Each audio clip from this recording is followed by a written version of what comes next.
L'homme est professeur d'université. Il avait une vie de famille heureuse et épanouie à Troyes. Mais un jour, des policiers sont arrivés chez lui. Ils ont arrêté Mary, la femme de Jack, pour suspicion de meurtre.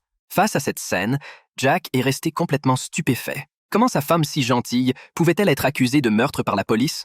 Jack refuse de croire à une chose aussi absurde. Il est convaincu que la police s'est trompée. Mais que s'est-il vraiment passé? La nuit précédente, un crime violent a eu lieu dans un parking. Une femme a reçu un coup mortel à la tête et est morte sur place. La zone n'était pas couverte par les caméras.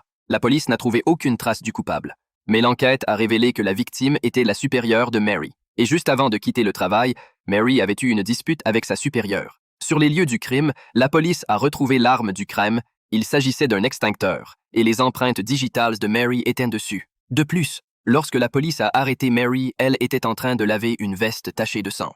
Une analyse chimique a confirmé que ce sang provenait de la victime. Tous les indices désignaient Mary comme la coupable du meurtre. Mais Mary a dit à Jack qu'elle avait certes disputé avec sa supérieure, mais qu'elle ne l'avait pas tuée concernant le sang sur ses vêtements. Mary s'est souvenue de ce qui s'était passé ce jour-là dans le parking. Alors qu'elle allait quitter le travail, elle avait heurté une femme pressée.